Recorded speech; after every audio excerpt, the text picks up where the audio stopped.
how fast your optical equipment is, your optical train, between fast and slow. We'll discuss that a little bit.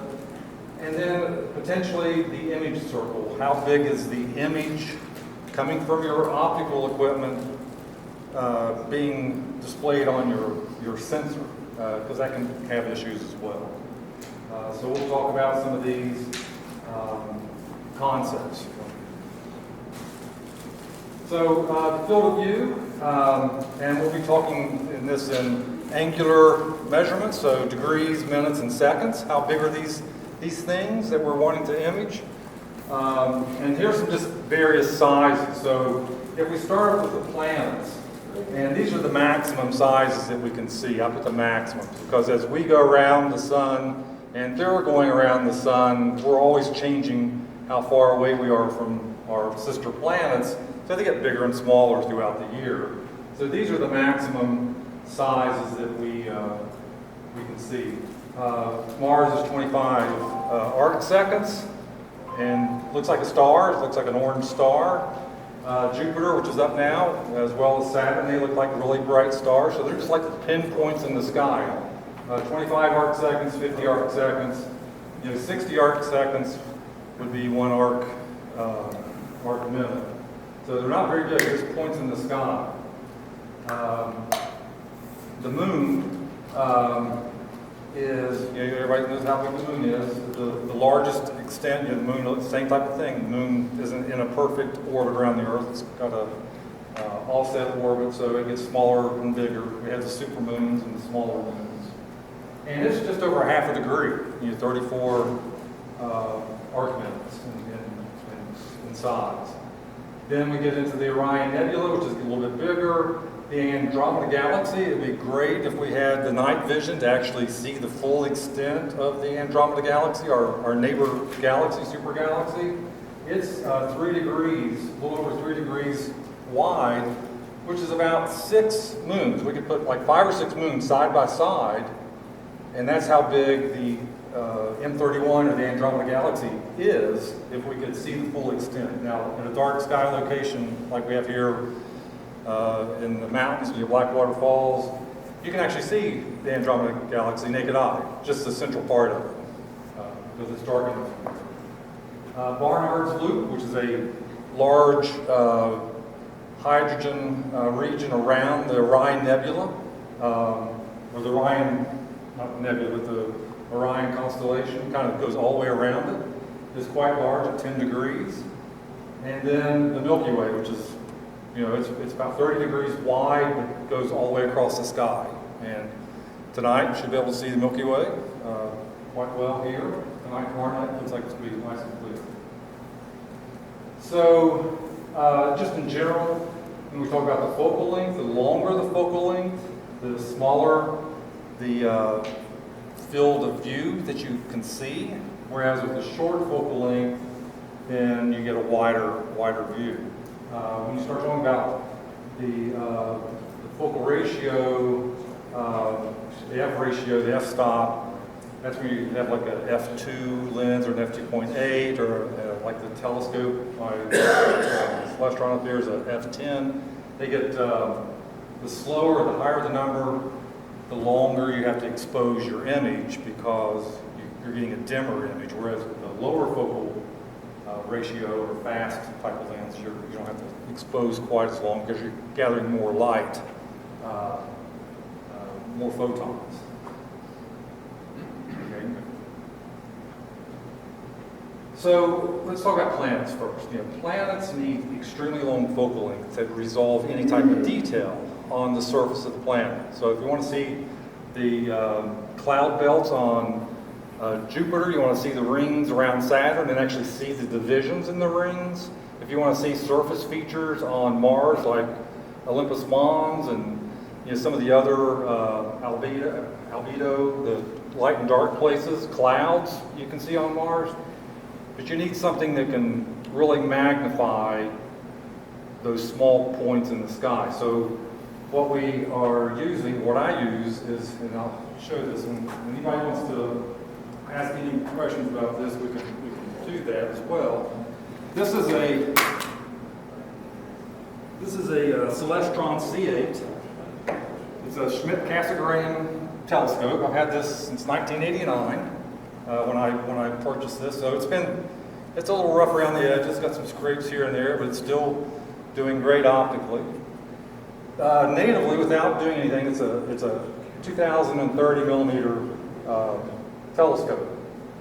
So just think of, if you ever watch a football game and you see these guys on the sidelines with these huge lenses, taking pictures of the football game. Those are like 400, 800 millimeter lenses because they're trying to get up close to the action. This is 2000 millimeters, so it's significantly longer focal length. But even at 2000 millimeter, if you take an image of the planets, they're still just real small on your camera. So we have to go even further. So what we use is the Barlow lens, which basically is like a tele-extender. You either use like a 2x or a 3x Barlow lens, which increases the focal length even greater. So I typically image at 6,000 millimeter.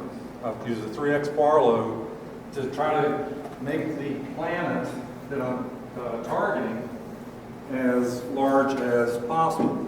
And you just put the Barlow lens in the back here, and then you hook your camera to the Barlow lens. I can't remember if I brought my Barlow with me in this bag. Yes, I did. So this is a 3x Barlow. So you just put that in your scope, and then you put your camera on this, and that magnifies or increases your overall focal length from whatever your native focal length is to 2 or 3 times that. So if you have a 1,000 millimeter telescope with 1,000 meter focal length, and you put a 3x Barlow in there, and 3,000. So you just multiply it by the factor to get it. So this is a picture I took last year. I have a better one I'll show here in just a minute that I took just a couple of months ago, or about a month or so. So this is Jupiter, taken with that telescope and 3x Barlow. And you can see we've got, you can see surface details and a couple of moons and the shadow. So we're actually getting a shadow cast onto Jupiter from one of the moons. I can't remember which moons those were. Typically Io and Europa are the ones that cast nice big shadows because they're bigger. Any questions about planet? One other thing that we do with planets that we do differently than with the deep sky is we do this with video. We take video to do planetary imaging because, especially here, we're always fighting the jet stream. So we have the jet stream overhead. If you go out at night and you look up and the stars are twinkling, that's not a good time to do planetary imaging. It's like looking down a highway on a hot summer day, and you can see how the highway just is wavy, and you have these little mirages and stuff. Well, the same thing's happening through the atmosphere, especially if the jet stream's above, because the air is real turbulent, and all those photons passing through that disturbed air makes the planet dance around and shimmer, and that just destroys the detail. So what we do is we take video, and we take lots of frames. We try to get 2 or 3 minutes of video, typically, and the more frames, the better. So if you have a high-speed camera, a dedicated imaging camera, you can capture like 100 frames per second. So you might capture 20,000 individual video frames, and then we throw away maybe 3/4 of them because they're blurry, they're distorted. But occasionally you have these really short moments of really good seeing where the planet just kind of snaps into focus, and we take those and then we run those through software to stack them on top of each other to bring out more and more detail. So that's what we do with planetary. We take video, and we take we want lots of frames, and then we throw away most of them and keep the best of the best to actually then process it into a final image. So planetary is hard here.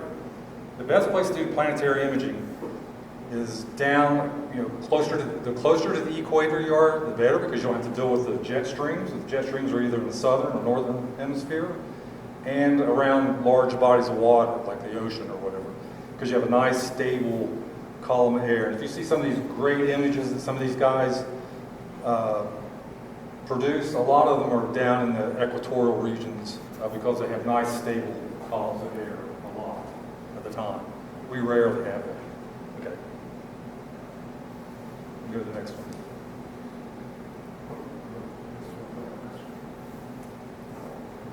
So the next one we want to talk about are galaxies. So I'm going from the longest focal length planets to the next longest focal length, which are galaxies. Now, we're lucky that we have a huge sister galaxy, Andromeda, M31. It's huge. It's right next door. Most galaxies are small, so they're hard to see. So you actually have to throw some focal length at galaxies in order to start resolving the same type of issue. You're wanting to resolve details. You want to see the dust lanes. You want to see features within the galaxy. So we're still using relatively long focal length, from 180 millimeter up to 2,000 millimeter in focal length. So when I'm talking about 180 millimeter, the majority of my imaging, typically I'm doing wide field stuff, some galaxies occasionally, but typically I'm going after the colorful stuff, nebulas and the reds and the blues and the nice colorful images. And I use this lens right here a lot. This is an old 1980 something, early 90s Nikon Nikkor 180 millimeter lens. And so some of the pictures you'll see, I'm going to show a picture gallery of some of my most recent images over the past couple of years. And some of those are with this lens right here. I got this on eBay, relatively cheap. Astrophotographers realize that this is actually a pretty good lens, and so they're a little bit harder to find now. It's a Nikkor 180 millimeter prime lens, manual focus. And then I go up from there. This is another Nikon lens, which is 300 millimeter, so it's a little bit longer focal length. And this is good for like M31, the Andromeda Galaxy. The 180 or this one is a really good lens to get detail from those particular galaxies. Anything else, then we start moving up into longer and longer focal lengths. One of the issues or the challenges with galaxies is a lot of the galaxies are faint. They're hard to see. I mean, even if you look at them through the telescope, there's kind of like gray, fuzzy patches. You can see some detail in a nice big telescope. But when we're trying to catch all those photons, we're running into some challenges. One being the longer the focal length, the slower the scope, the more photons we need, the longer the exposures, the more exposure. So it gets more challenging to start imaging some of these fainter galaxies. And so at least I play some games with that. One way of doing that is the opposite of the Barlow lens that I have in here right now, which increases the focal length. You can use a focal reducer, which reduces the focal length. So this is an old one I got eBay. It's an old Lumicon focal reducer, which does quite well. Fits right on the back of my C8, and it takes it from a f10 2,000 millimeter down to around the 1,200 millimeter at f6. So it makes it significantly faster and a shorter focal length. So I don't have to take images quite as long. The exposures aren't quite as long, so I'm not battling my mount, I'm not battling the seeing, I'm not battling the balance on my scope and stuff, because if you start imaging long exposures at 2,000 millimeter, that takes some effort and trial and error to make sure that you're able to do it. When you put a focal reducer on, it makes it easier, plus it's faster, you're getting more photons. The image gets smaller, but you're being able to capture photons a lot quicker than you would normally. You can also buy scopes, which I haven't done yet. I would like to get a scope that's somewhere around the 800 millimeter range, maybe 600, 800 millimeter. And and take some images of that. So I have a pretty big jump from 300 to 1200. I don't have anything in between. But for what I typically want to image, that range seems to work well. For most galaxies, as I mentioned, I put the focal reducer in to lower the focal length of my main scope down to 1200 with the CA with that focal reducer. Okay. So this is was taken earlier this year, I think back March, I can't remember exactly, March, April time frame. So this is M51. Of course, projectors don't do these images justice. If you can see it on the screen, there's a lot more detail. If after we talk or whatever, you want to actually see the full resolution images rather than what you're seeing on the projector, you come up to the laptop here and we can take a look at those. So this is, and this takes time. This is I think a total of about 6 hours of image capture data over 3 nights. So capture a couple of hours per night, and then pull all that data together and process it. Typically, I think I was taking probably 2 to 3 minute exposures for each one, and then I take the best of those. Typically, most of those are good. 90% of my images that I'm doing with the camera are okay to use. And then I process those all together, stack those all together to come up with my final image. But you can see with the longer focal length, you're able to make out within the M51, the Whirlpool galaxy. You can see the dust lanes. You can see some of the star forming regions that are a little bit pinkish color. That's where there's active star formation, or the blue areas as well, the kind of the brighter areas. That's where new star formation is happening in M51. So here's another galaxy. This is M81 and M82, Bode's galaxy, and the cigar, I think that's what they call it, the well, cigar. But the big one is M81. That's a relatively close neighbor, but it's still 15, 20 million light years away, whereas M31 is like 3 million light years away. So these are pretty far away, but they're relatively bright, so they're fairly easy to image. And this was done with the same setup that I did in 51. This is NGC 4565. I think the Needle Galaxy. So this is one of the galaxies we're actually seeing edge on, which is kind of cool. So M31, you see pictures of M31, it's not face on. Like M51, we're looking right at face. And whereas M31 is a little bit of an angle. And here, we're looking edge on this galaxy. And you can see the central bulge, as well as, and you can see it much better detail on the screen here, you can see those dust lanes running in the front. So that's a nice image. It's fairly easy to image as well. Okay, so we went from planets at a really long focal length to galaxies at a long focal length, and now let's talk about some nebulas. Now, I will put in, there's some types of nebulas, like the Ring Nebula and some of those that are planetary nebulas that are small, and you need the focal length, same type of long focal length to get those as well. What I'm talking about here are some of the bigger ones that you can capture just with lenses. I mainly do lenses with my camera.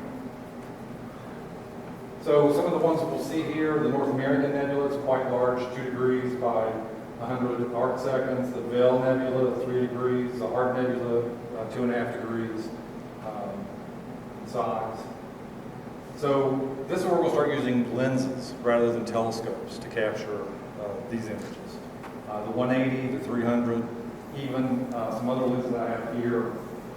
Another one which is relatively new, and John mentioned I try to do things on the budget, but occasionally I'll treat myself, and so I treat myself to this lens, which is a Sigma 85 millimeter, 1.4. This is an excellent lens, great for doing wide field astrophotography.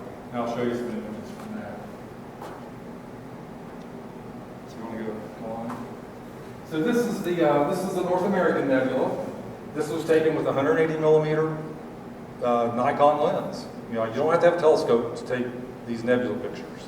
They're relatively big in the sky, and just a relatively not real long focal length 180 millimeter. That lens is fairly fast. It's an f2.8, so it's a fast lens, so it captures a lot of photons pretty quick. And so the North American Nebula gets its name from,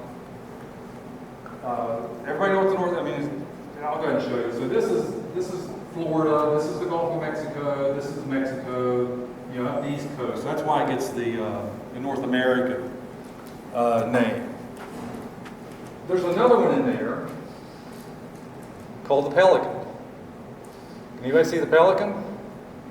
If you know what the Pelican is, has anybody ever heard of the Pelican Nebula? Anybody who's not heard of the Pelican Nebula? Okay, so do you see the Pelican?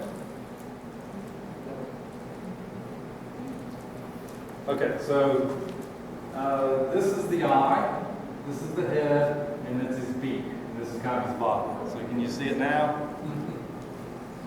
So you have to use your imagination. You know, they named these things. There's like the Pac-Man Nebula. There's the bat. You know, the whale. I mean, there's all these different names that people associate with the shape. Just like looking at clouds in the sky. So you kind of have to use your imagination. It's like you're looking at a pelican from the side. So you see his head, his eye, and his feet kind of coming down. Okay, good. This is the Orion Nebula. This was taken also with a 180 millimeter lens. This is, if you're ever going to image a nebula, do the Orion. It's the easiest. It's the brightest. It's easy to do. There's a couple of little challenging things after the first one you'll see, you just take like a 1 minute exposure of the Orion Nebula, then all this area right here is just completely white. It's all blown out. It's overexposed. So what you do is you take some 1 minute exposures, then you take some 30-second exposures, then you take some like 10-second exposures, and then you blend all those together. And that way you can see this subtle detail in the central area, which is called the trapezium. There's 4 stars there. They're really bright, hot, energetic stars that are basically lighting up that whole region. And if you expose it too long, it just turns white. It's just like taking a picture outside, you know, and don't have your settings right, and it's just completely white. So it happens there. So this is the Orion Nebula. It's right there in the sword of the Orion, the hunter. You know, he's got the belt stars and he's got the sword coming down.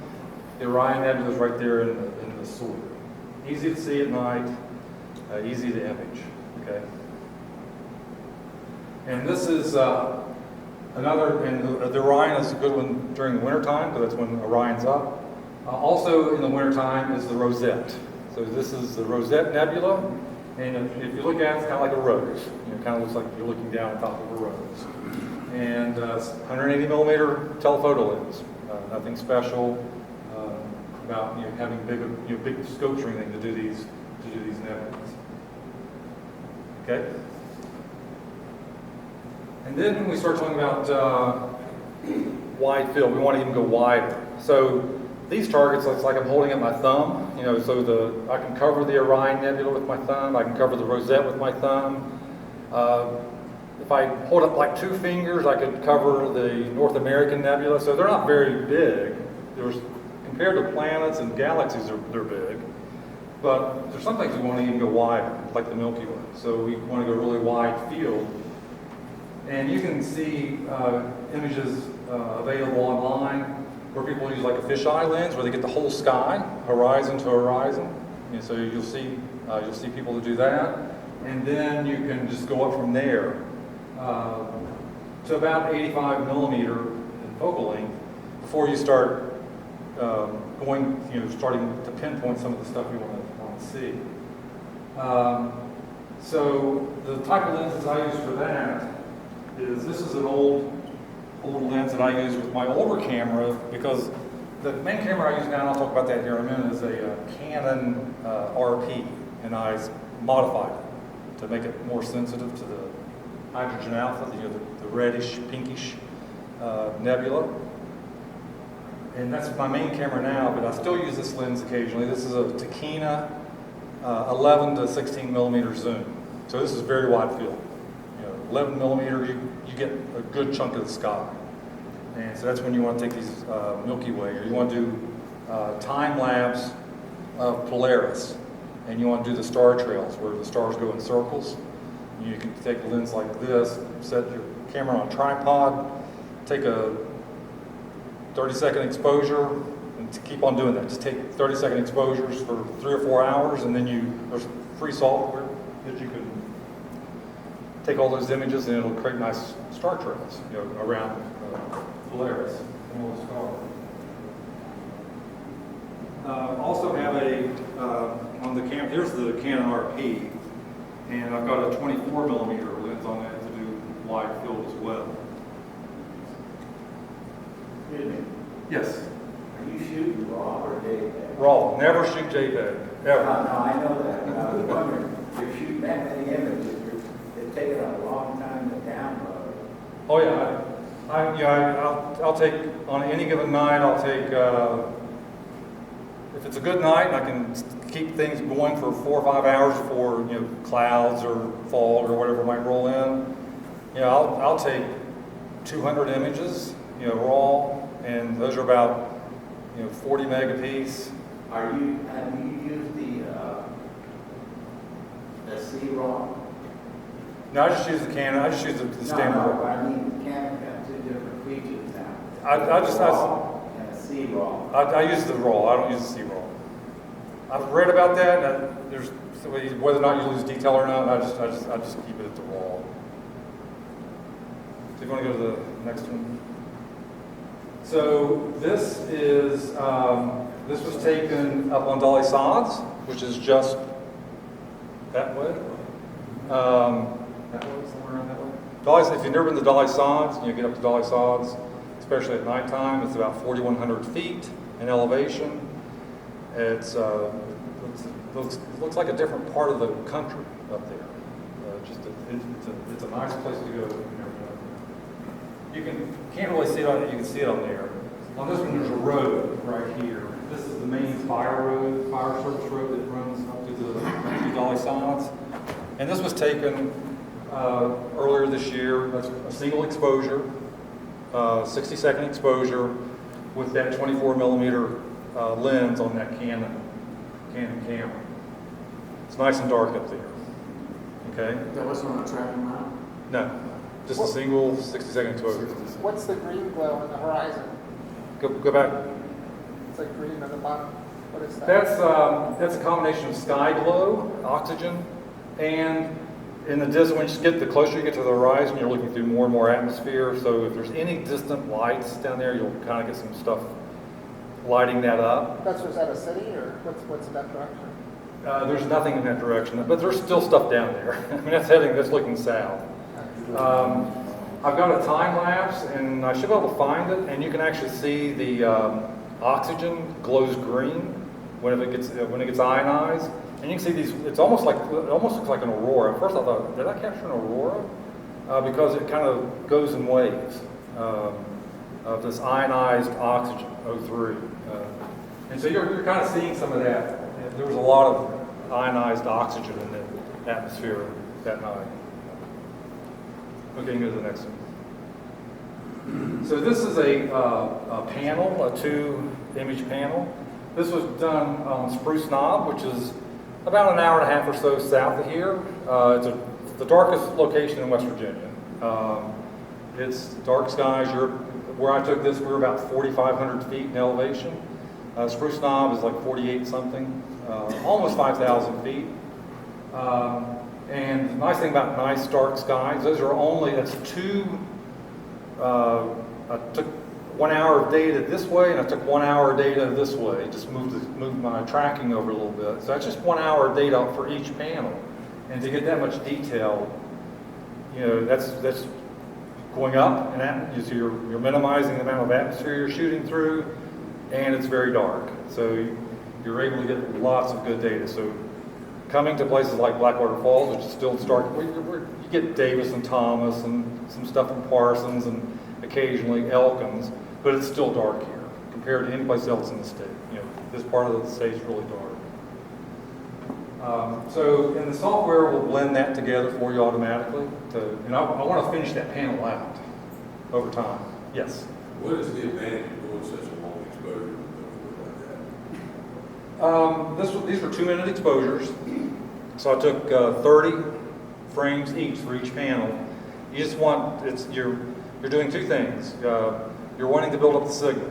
You know, that's still faint. You know, we can't, with our eyes, we can see, if you look at the Milky Way in a really dark location, you can see some of that nebulosity or the dust lanes, but you can't see that kind of detail that you can see with all those dust lanes. So what we're trying to do is just get as much good data as we can. And at the same time, you know, noise is random. You know, thermal noise or, you know, any other noise that might be introduced into your camera, and we're wanting to level it out. And kind of let it cancel itself out, and then amplify the signal.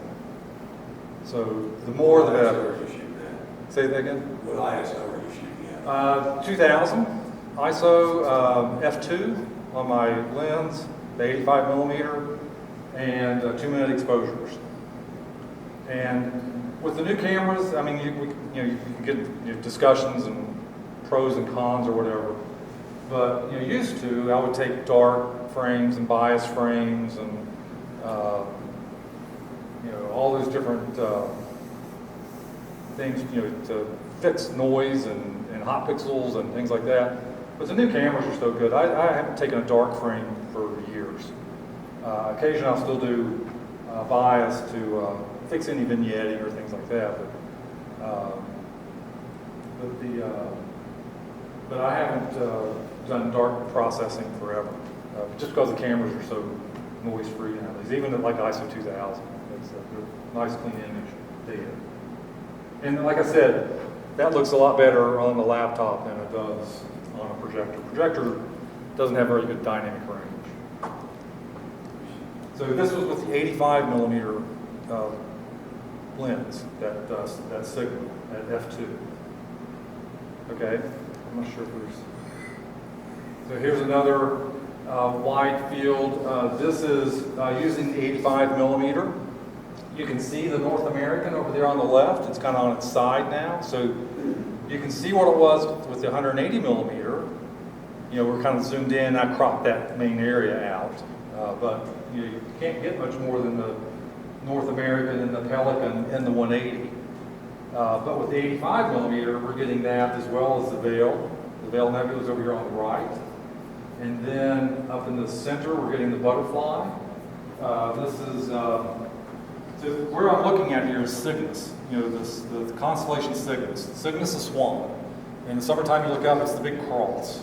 If you look at the night sky, the Milky Way runs right through Cygnus. And so this is,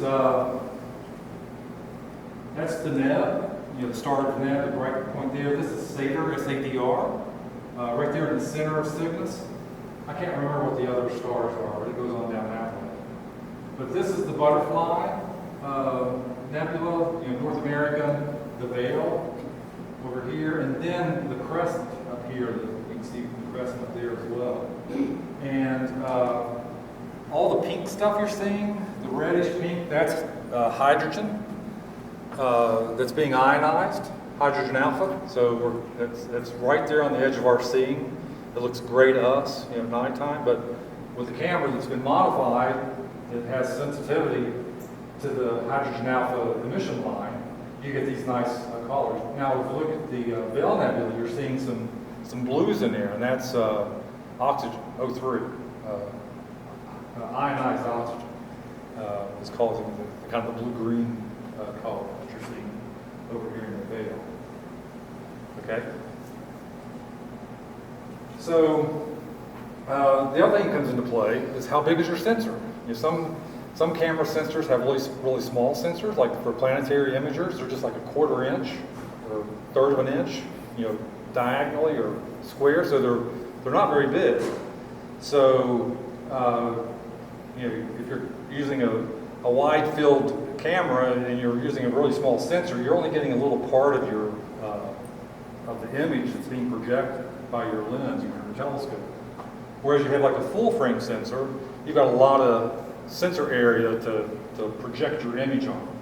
And this is just showing the relative sizes. So the big one, the orange, is a full frame sensor, which is the Canon RP is a full frame sensor. The next size down is the APS-C. That's the common, like the Canon T series, the T3i, T4i, the T1000, the T2000, whatever. Those are all APS-C type sensors, so they're smaller than a full frame. And then you get in the micro four thirds, which is the next, the first green block. A lot of astro imaging cameras are that 4/3. Some of the mirrorless cameras, you know, kind of the consumer mirrorless cameras that you can go buy are 4/3. And then you start going down to the 1 inch, the 2/3, and then you get down to the one there, the blue, the deep blue in the middle is like, you know, one of these planetary imagers, and they even go smaller than that. So like a 1/4 inch rather than like a 1/3 inch. So your sensor plays a part in your imaging as well. How big is your sensor? So you want to make sure you match up your focal length with the sensor for the appropriate field of view that you're trying to capture.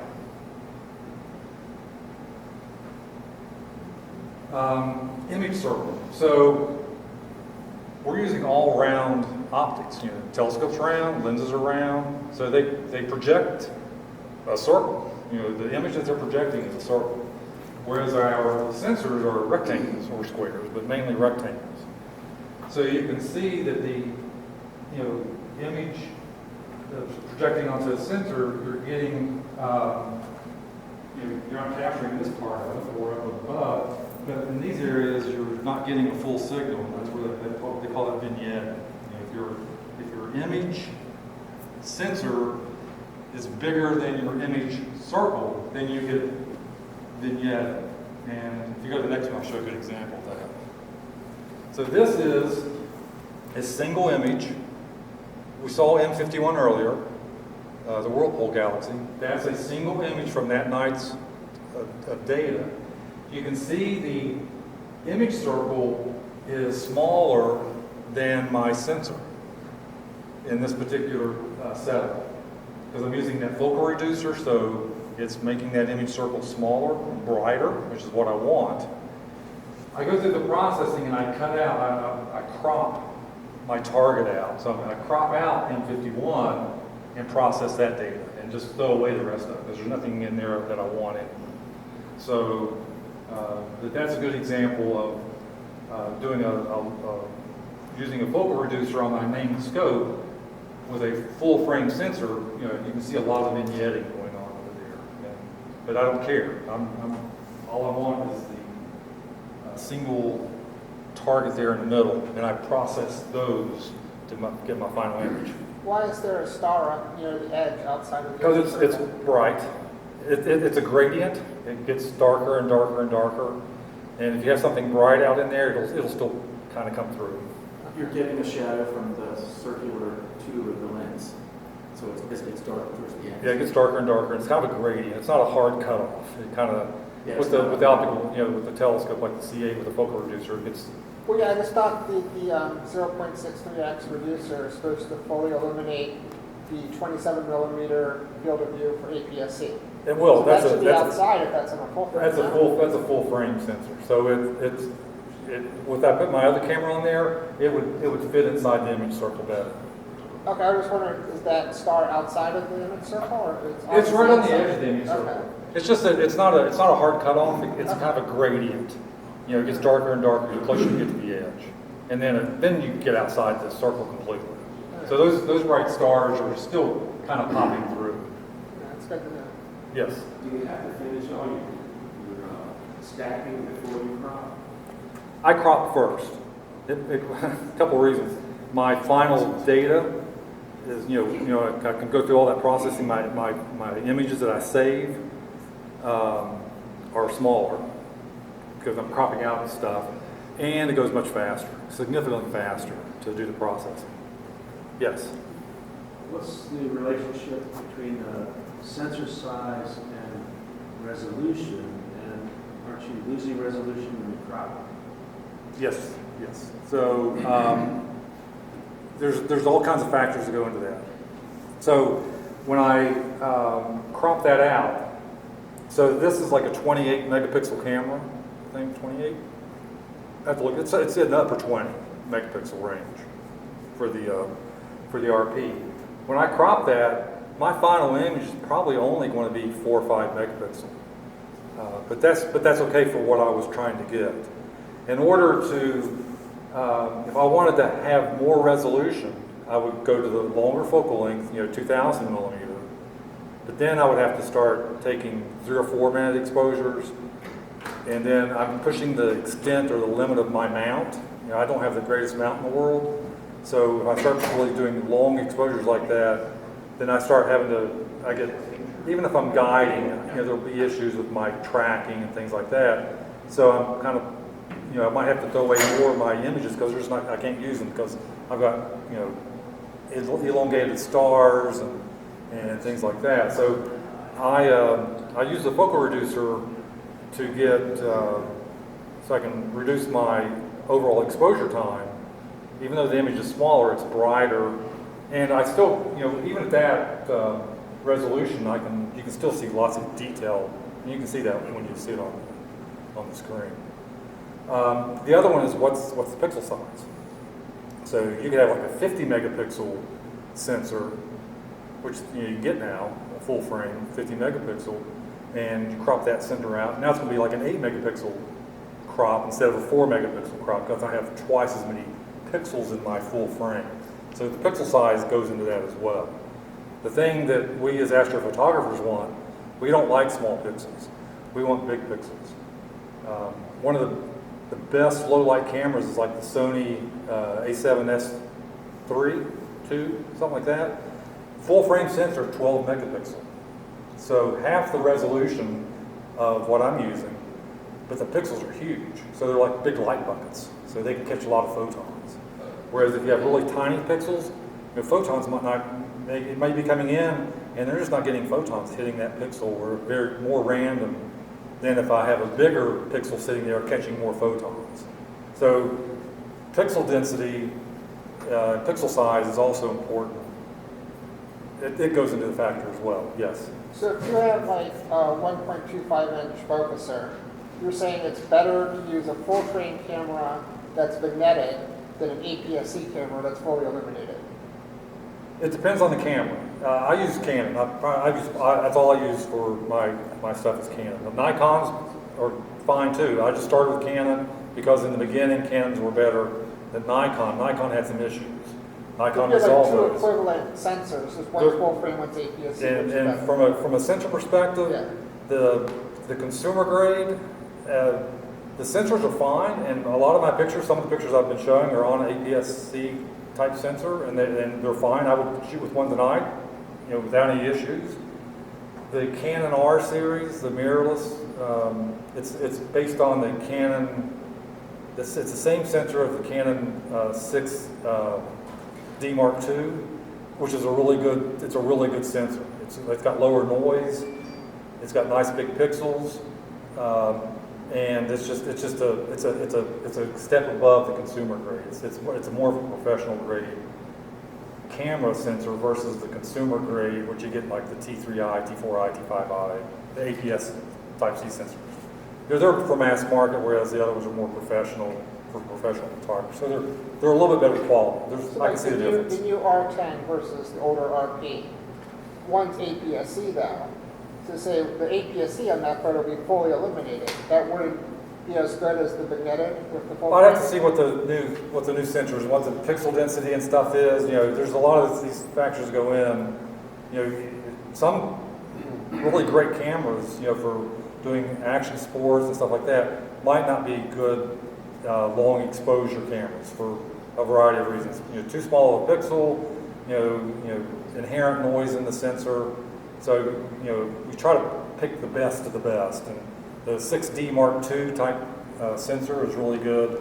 The Sony sensors are great. Nikon has some great sensors as well. So there's some that kind of stand out above the rest Yeah, for like I have astrophotography. myself too, I get really good low noise performance on that. Yeah, I mean all the new cameras, like the T1i, T2i, and above, they're great. Like I said, I haven't done dark frames since I started shooting with the Canon T1i, just because the noise is so much lower. So it's kind of I've just been happy with the RP. You know, I modified it. It's got low noise. Well, so you have to crop all the photos, that's what I was asking. Yeah. If I'm using the C8 with the focal reducer, yes.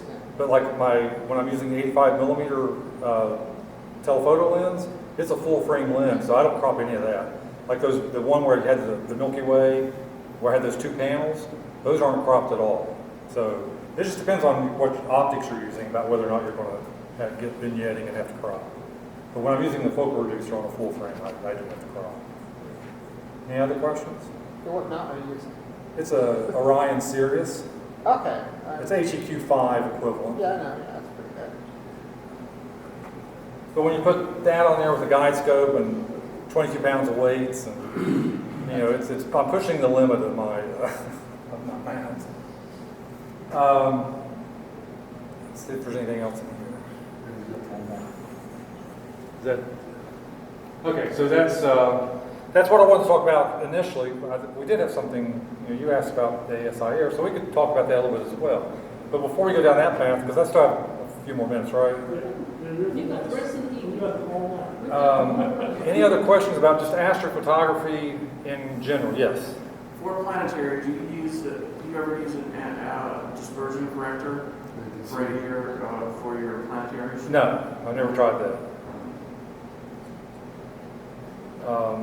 And I don't have it with me here. It's out in the car. But for my planetary, I can either use the Canon RP, and I just take video, or I can use the Canon T3i or T5i and take video. So I've done that. That Jupiter image that you saw was with the Canon RP. Okay. I've got another one that I can show here real quick that was done with an ASI 224 image. It's designed for doing planetary. Yeah, and you can see it better. Yes.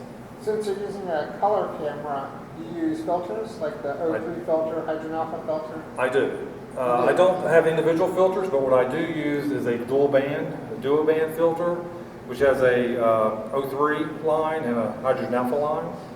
And I mainly do that because where I live between Huntington and Charleston in Taste Valley. Light pollution's every month it gets worse. So we're fighting light pollution down there.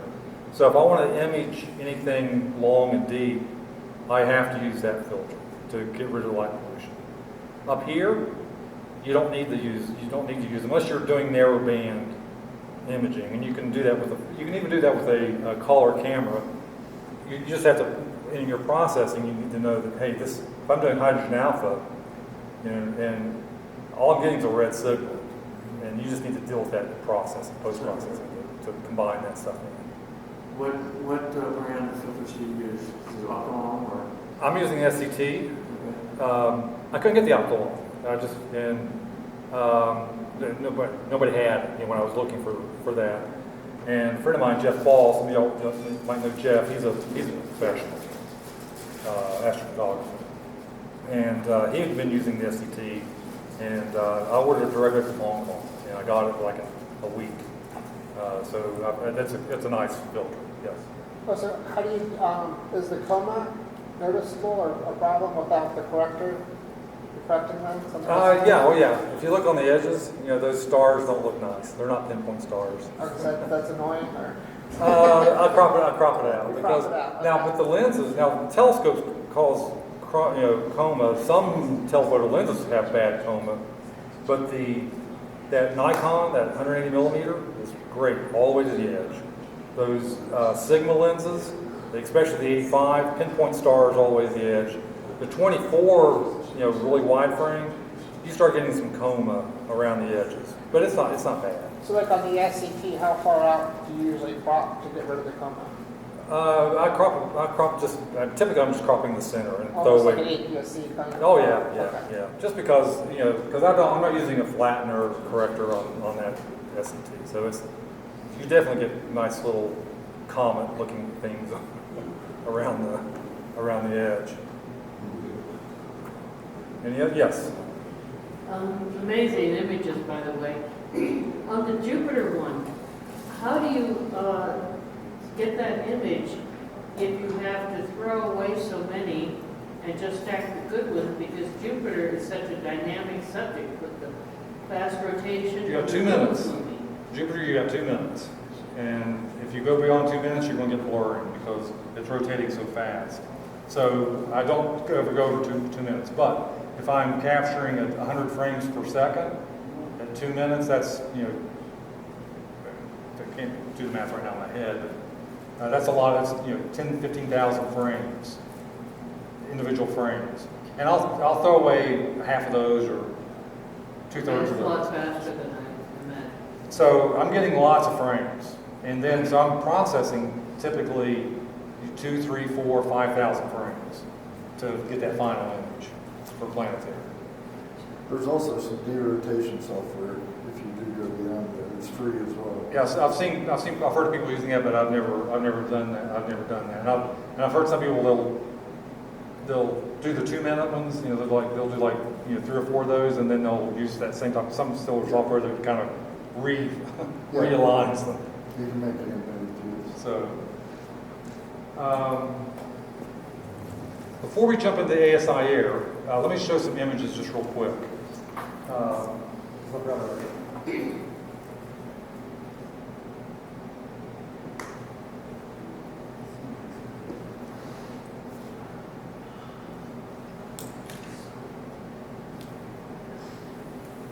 So, this is an image I took at Calhoun County Park.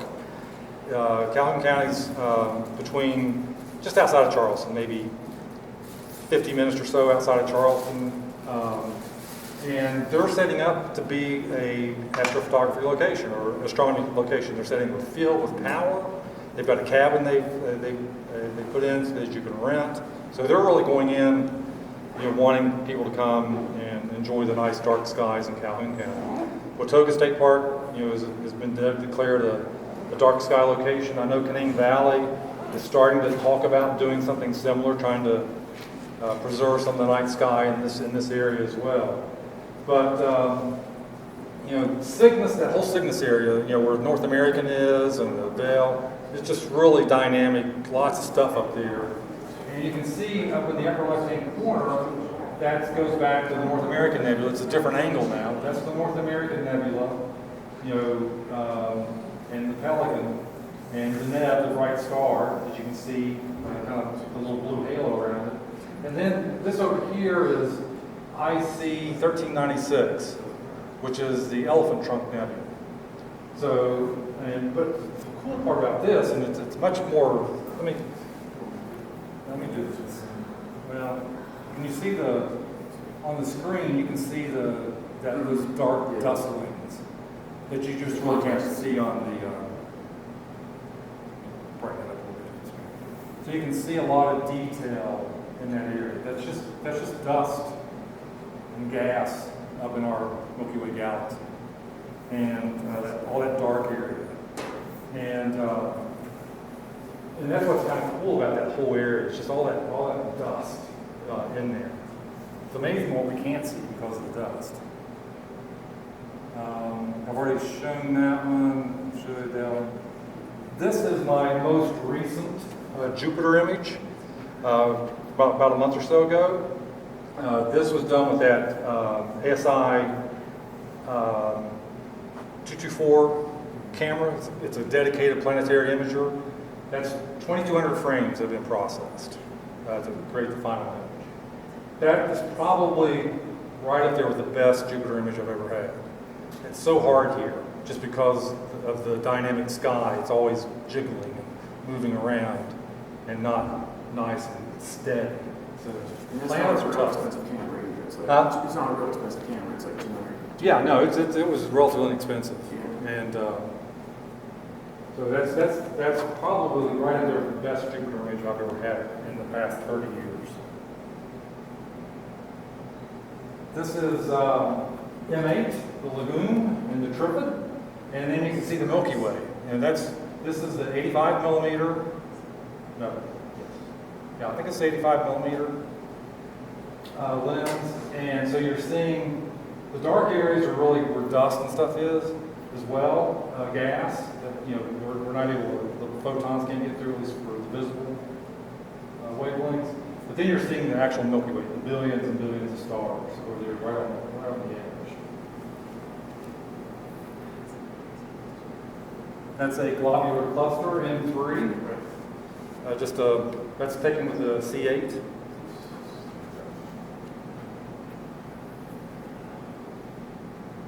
So this is also the Lagoon Nebula, M8. So you saw one at 85 millimeters. This is 1200 millimeters with the C8 with the focal reducer. But you're seeing some really nice detail in there. And of course, if you look on the screen, you can see these nice dust, dark things that are just wisping through the nebula.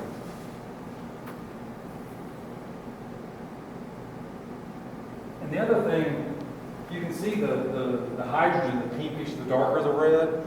In the center, it's getting closer and closer, kind of like a white, or it's got a little bit of a blue tint to it. That's where you're getting oxygen in there as well. So you're getting a combination of hydrogen and oxygen, O3 coming in. This is M16, the Eagle Nebula. The Eagle's upside down. He's flying like this. So this is the Eagle. It goes back to, you have to use your imagination to see these things. So this is the Eagle, and that's its feet. Here's its kind of wings coming down this way. So that's the Eagle Nebula, M16. And if you ever looked at the Hubble image or the new James Webb image of the Pillars of Creation, if you ever look, you just Google that. That's this area right here. Those are the Pillars of Creation, where they really zoomed in. You can see amazing detail from those images. But for my this was done at Green Bank this year, just about 2 hours south of here, also in the dark sky location.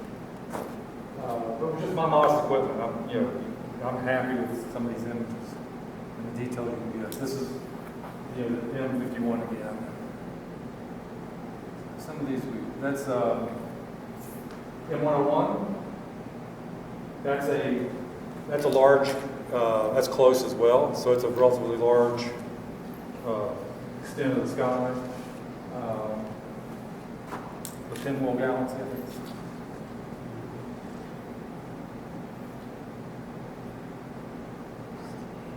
And so those are now this was, go back to that, being able to see the nice detail dust on lots of contrast. You see it better on the screen rather than the projector. So the projector really doesn't do the dynamic range well. Okay, so let's jump into this real quick.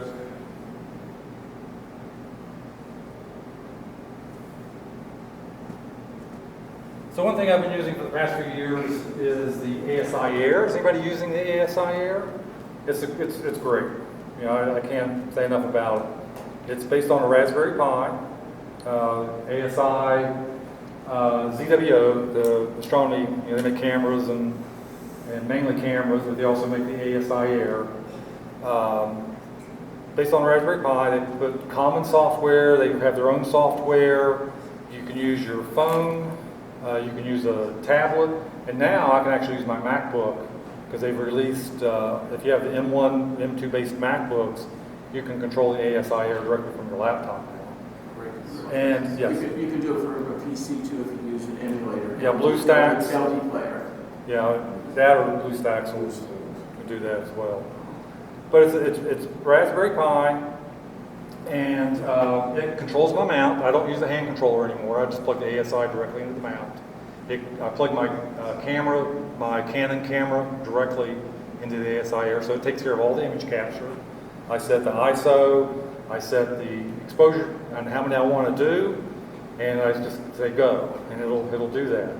The newest versions, you can create these plans where you can say, I want to take 30 images at this exposure, I want to take 10 images at this exposure, and I want to take 5 images at this exposure. Okay, I'm done with that target. I want to go over here, and I want to take 100 images of this target at this exposure, at this ISO, and all that kind of stuff. So you can set these plans so you can actually say go and go inside, which is handy in the wintertime.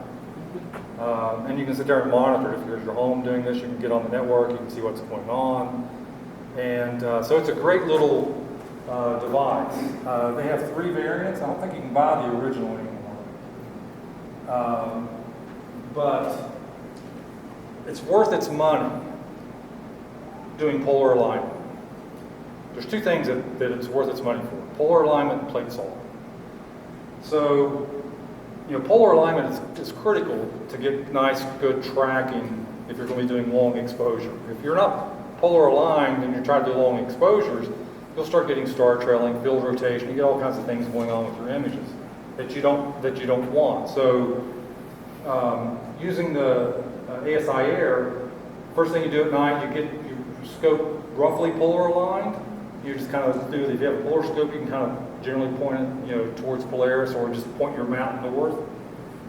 You go through the polar alignment routine, and it tells you how to adjust your azimuth and declination to get your mount pointing towards the celestial pole. And after you do this a few times, from the time I start polar alignment to where I'm polar aligned is usually 2 to 3 minutes. Whereas before, you would have to do drift alignment or use other software, take half an hour, it might take an hour. Polar alignment was a pain. It's easy with this. The other one is plate solving. Once I get polar aligned, I don't worry about doing those, alignment stars and getting everything aligned. I'll just arbitrarily say, go someplace. Go to M51. Well, I didn't get my mount back in the home position exactly right or whatever. So it'll slew to where it thinks M51 is. It'll take an image, plate solve, and say, oh, I'm not where I need to be. And it'll automatically center your target for you. And so it's great.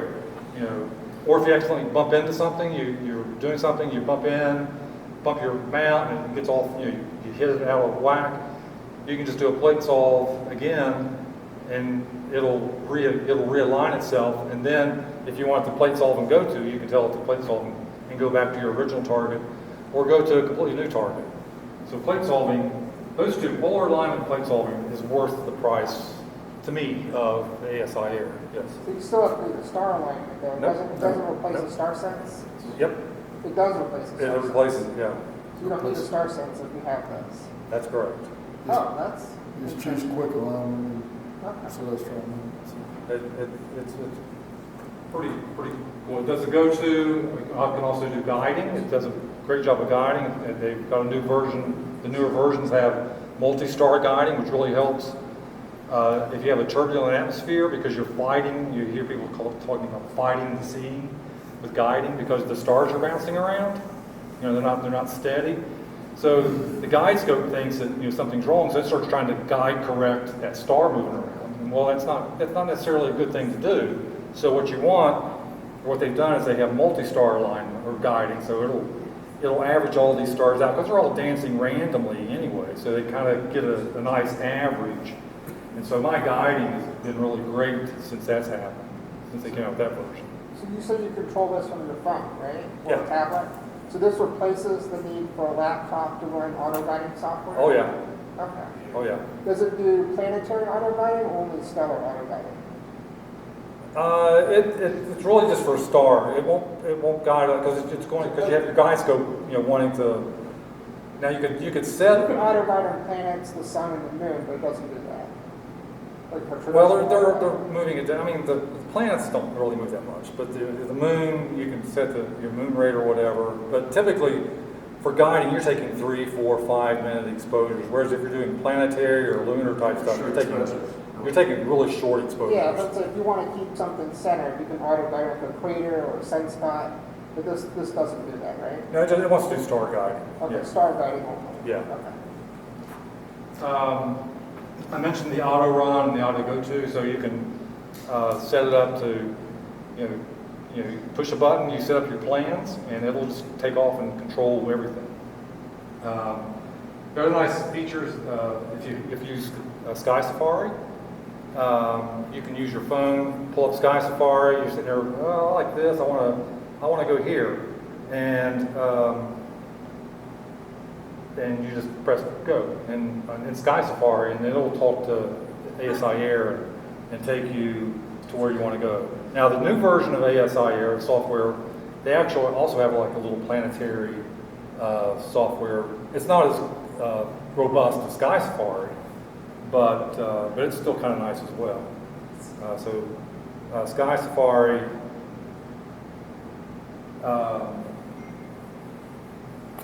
makes it nice if you want to, just go to different places, kind of a point and go. Back to your polar alignment, the newest version of ASI Air has all sky alignment, so you don't even need Polaris. I haven't tried that yet. It's in the stars. Which is good if you can't see Polaris from where you're imaging, okay, especially if you're like at the equator. It's hard to see Or if Polaris. there's a big house in the way or something. Yeah, or your trees or whatever. I've tried to do that, at the equator, close to the equator, like a degree or so from the equator, trying to get getting generally north. You do the whole solar noon, casting shadows to see what true north is. So you can try to get somewhat close to north.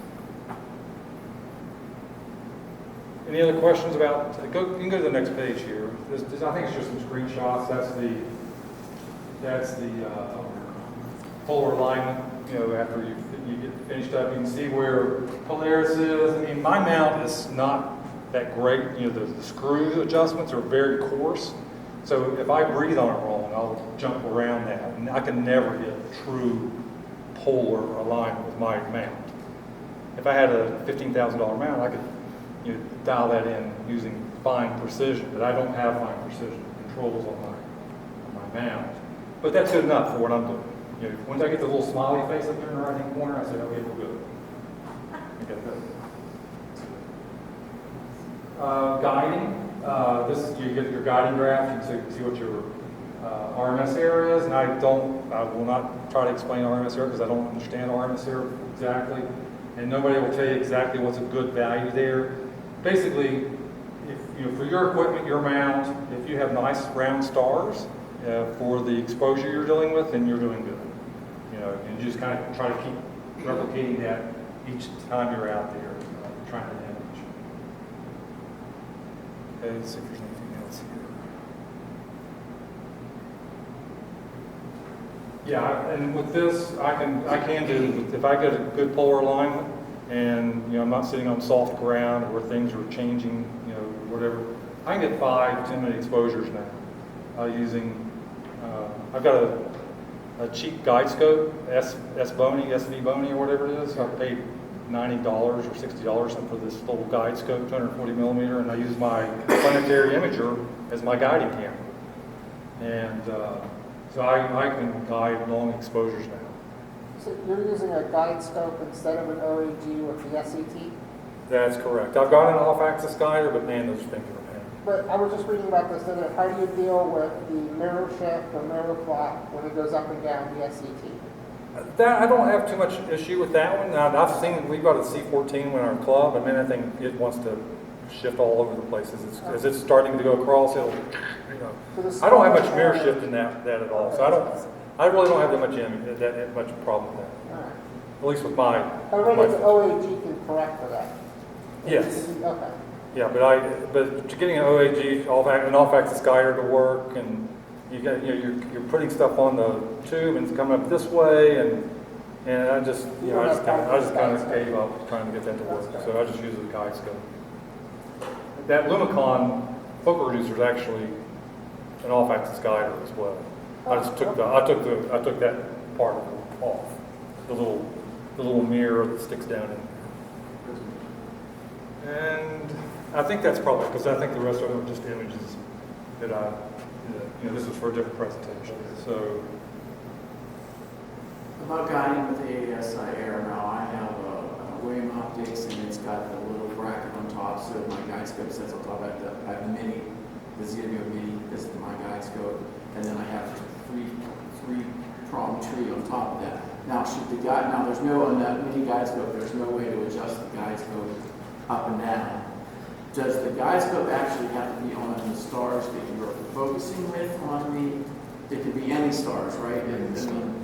It needs to be close. Close, but not. If you're too far off, if you're like a 10 degree or 15 degree angle off this way, Right, no. then you're going to get funky. But, my scope, main body of my scope is here, but then the guide scope is up here. If it's generally in the same, you're pointing in generally the same area, It you'll be doesn't fine. have to be on axis, that's, the off axis is already off axis. Yeah, so I was just thinking that does the guide scope actually have to be pointing in the same field of view As long as it's pretty close. I mean, Okay. within a few degrees, I think you'll be fine. Because the ZWO, the little mini guide scope, and because I'm using the mini for that, it doesn't have any adjustments where you can adjust. It's not inside the collar where you can adjust it up and down and around. So when I was at Green Bank back in July, when Green Bank was, during the day I got my guide scope and my optical scope lined up, just because I hadn't done it for a while. Yeah. And but even if it's off on some, it's not. Yeah, As long as you're that's pointing right. in generally the same direction. The center of what I'm looking through my main scope is not the center when I'm looking through the guide scope, but it's You close. only need to do on axis guiding for like planets. That's like the only time, all other, pretty much everything else can be off axis. Anything else? Oh, can you do a demonstration later tonight, or are you planning to do a demonstration? Of the ASEAN? I'd like to see how it works, if possible. That's my plan. Okay. If, I'm waiting for my family to get up here, and I don't know what their plans are. And I've got another talk this evening, Okay. which just happened to coincide with this with Well, see, if they Astro. can replace a star sense, that saves a lot of money, because the star sense is just getting more and more expensive. Especially if you're on a Sirius, you have to pay for the Skywatcher version. It's insanely Yeah, expensive. seriously, I get rid of the hand controller and I just plug right into the, you have to get the cable, but But yeah, it it's would 20 save, bucks. hundreds and hundreds of dollars if we Yeah. can use an ASEAN instead of the star sense. Yeah, I'd like to see that, yeah. it's been, so far, it's been great. Are you still using the original, or do you have the Pro or the Plus? I got the Plus now, You have the Plus. and I have the original, and I haven't turned the original on for a while. Yeah, I have the Pro. I haven't got the Plus, but there wasn't that much other than the antenna and a couple other things. But Yeah, and I haven't necessarily used those features on the Plus, but I've got the Plus. Is that the new version, does it have the USB 3 port? I remember there was an issue, like, does it support the planetary cameras with the USB 3? Remember you were trying to do that? It's got a USB 3 port on it, and it's got the regular USB A/B ports on it as Like, does it well. have does it take the images directly, or do you still have to connect it to like another device? No, it stores images locally. Okay, so if you have like a planetary camera in there, you can plug that into the USB 3 port and just records it like an SD It'll record card. directly to the onboard storage. You can do Yeah, one You can do it either way. You can have it go to your device, Or can you do it like an and you SD can do it card? on board, As an SD both card. planetary and, there, you can put a microchip in it, or you can put a USB fob in it. yeah, So if you want to do planetary imaging, you don't need a laptop, you just need the ASI Air and that's it. That's correct. And the Planet Cam. It's like the USB 3 planetary camera and the ASI Air, and then you're all set. And then what you need a phone or a tablet to control it. Yeah, You don't no. have to set up like a laptop and a table. the one caveat is it's Raspberry Pi. So it's slow or? So your frame rate is significantly slower than if I use my MacBook. If I can get a really small, I can go up to 160, 170 frames per second. With that, there's no way the ASI Air can do that. Even if you're like a small region of interest? It can't do it. No, It's a Raspberry Pi. it's the throughput on the. The USB 3 is pretty fast. Well, it's not the USB 3. It's what the computer. The Raspberry Pi processor just can't can handle send. that frame rate. So you can still get it like 20, 30 frames a second, which is good for planetary. It's fine. But it's But to get the really high frame rate, you would want to use the laptop. But you can do it either way. So I'm doing planetary imaging with the DSLR camera, it's really slow. You can get the frame rate is really slow. Yeah, you can only get like 30 frames a second. You They'll know. get 5 at best, without the computer. Cameras practice. Yeah, 5 frames per second burst. Well, no, you should be able to get regular video frame rate. If you plug it into a computer, yeah. You have to do it. No. I mean, just if you put that in video mode, what can we? Oh, yeah. But then you lose all your resolution. That's really bad, yeah. It downsamples. Like I say, if you do like 1080p video, It depends. downsamples. That's a whole other topic, Magic Lamp. Have you played with Magic Lamp? It's not supported on this one. Okay. Otherwise, Magic yeah, Lamp that- lets you do the crop where you can actually get to the center part and you can get. You have the RP. Does the RP gives the video crop? The RP, that one Jupiter was done with the RP and that was done at like 720p. So it's downsampling. When the RP does video recording, does it use the full sensor or does it crop to? It's using the full sensor and downsampling to that, whatever that final resolution is. You can't do the crop video mode like you can on some of the. So the RP does not support a crop video. It does like not. full resolution. It does not. Now some of the, not all the, T3i are used to do that, I think. the T2i can do that. T2i. It's one of the older cameras. The T3i can't, but the T2i can. Okay. The T2i is like one of the better APS-C cameras to do video where you can do that crop, 640 by 480, right in the center of the sensor. That's not native to the Canon firmware. You have to use Magic Lamp to get that. But Could you provide a list of all the software you use? Like, if you don't have it like printed out, you like email it or something? oh yeah, just my email is brent.maynard@marshall.edu. Okay, good. Send me an email and I'll reply back to you. Okay, yes, because I do everything, I don't have any of the software, I need to learn how to process the images. So. Yeah, there's for planetary it's PIP, Registax, Astrostacker. Those are the planetary tools I use, and then any type of image software you want to do the final processing, Photoshop, GIMP. I don't want to pay for a subscription, that's the thing. Yeah, So I broke down and paid for the Photoshop. I'm okay with buying it, but just once. I don't want to. But there's still some other good tools out there you can use as well, like GIMP. I'm not played with GIMP a lot. And then for planetary or for imaging, you can use Deep Sky Stacker. Well, I just got an Altazimuth tracking map, so I'm limited to maybe 30 seconds at best. So And Deep Sky Stacker will fix that field rotation. If you take a 30-second and you get an image this way and through the night, and it'll derotate those the and field stack rotation them. is so minor, you can barely see it. It's the tracking error. So you get like, so you like, I got a cheap one. It's probably no better than that SE behind you. But say the tracking error, so you get like 12, 30-second exposures. 1 or 2 look really good, but the rest are like streaky. So, Yeah. But Deep Sky Stacker can fix some of that field rotation and realign them. So have you used Altazimuth mounts before? Or No, not for imaging. I've only used it. I started out with the C8 on a wedge, equatorial wedge, with a clock drive. It was you plugged it into the wall. Well, I read that they update the tracking rate for the Altazimuth tracking rate every 30 seconds. I don't think you go over 30 seconds anyways. So I've never done Altazimuth imaging, just equatorial. Okay. Any other questions? Okay, well, thank you all. And enjoy the next day. Yeah, I didn't recognize you. Didn't ask you when you came in. So. Oh, yeah. I got sick the last time I went to a public event. Oh, you can. Because I was trying to drive down, I was like, okay, let's see what they do. I was sick on Sunday, so I don't want to Thank you so much. My opinion of Frostburg is much harder than You have a car or something, sure, right? You have a car or something. You have a car, Yeah, this is Ken Barr. He has a Ken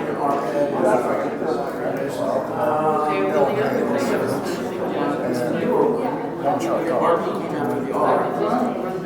There's one, it's like, it's under 1,000.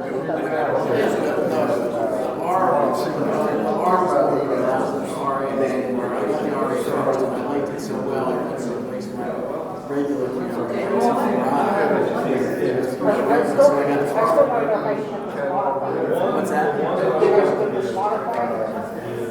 the RA is simply Ken's So I want to do car. the full spectrum. Yes. But I'm worried that all of my DFS numbers don't work. Well, what they do, they modify it, they're better than you have a red tinge to it, but you can, if you post-process, you can fix that, but you don't have to post-process. So you have to put a filter on it. Yeah, I don't know if the auto you can do filter, it with a filter on it. the problem is I don't know if the auto filter is going to auto balance like it's so long. I don't know if it breaks that on. Yeah, I don't know. It's risky. I have to get like a new one now. But you can get used cameras and have them set to modify. They'll say this thing keeps falling off. We got 6 cameras. Let's say, have you seen the new R10? No. That's the one I want. I mean, I'd say, I was trying to say, it'd be better to have a 2 C cameras, that's what this question is, or a full frame plus HDC. So I use full frame and I used to use my All of agency. my telescopes have 1.25 inch focus systems. So every single telescope is going to have that genetic on it. So what's the point of having full frame? So I use, but I use my arm. We see what this is going to tomorrow. Would you put it in a telescope? I don't put this in, I don't put it in a telescope. Because every single photo is going to have that genetic on it. Yeah. Because I can use my ABC lenses with our cameras with them down. I just swap those. So I didn't feel like I had a lot sets of lenses with my ABC. Well, yes and no. Like, say, like, a solar eclipse. Let's say if I'm on a full frame camera, you send a camera. You know, you can use like a 1500 or 1900 millimeter lens. Then the sun, because the genetic doesn't matter because everything's black, whatever the sun. So I generally use my ABC for when my longer lenses got better for ABC. They have dropped, and I generally use them for solar pictures. So it doesn't really matter.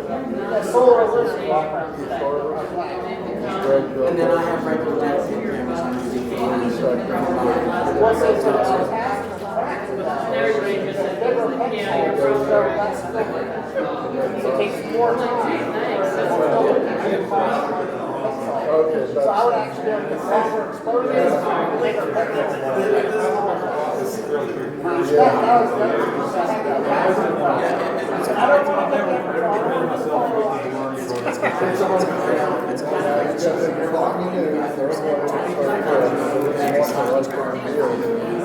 well, I really like that.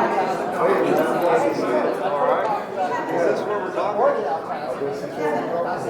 you doing? Good to see you. You going well? Pretty well.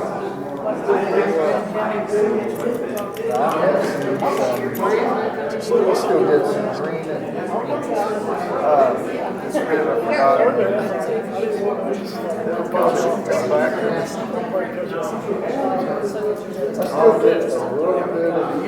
that guy, blue red, so they want to see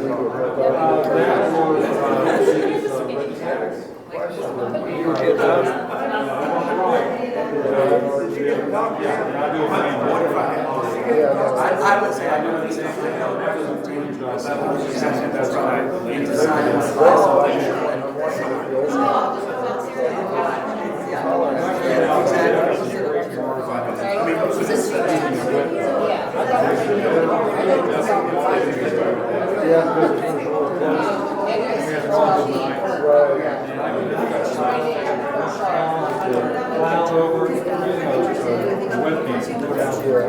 I've got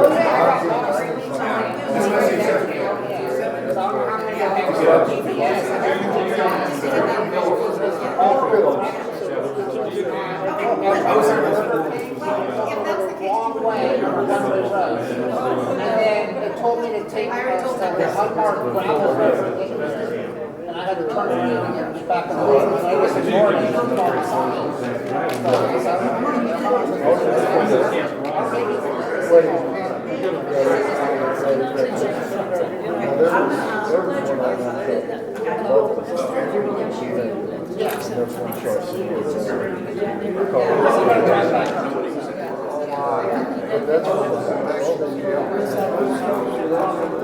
raffle thing. So I have to buy a ticket, or buy a ticket to the race on. And then it's, whether you win or not, it's just depends on whatever. But I want to go to mine. Okay. I think if you're, you have to be present. Yeah, that part I think that'll help And if at the all. fire, Our people is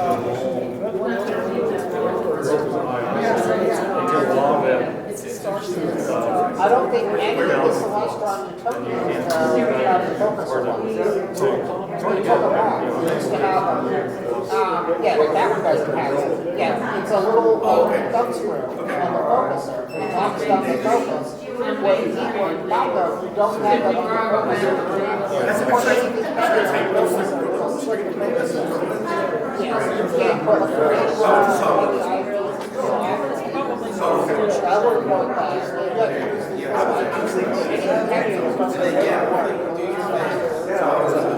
I have a whole bunch of, I got a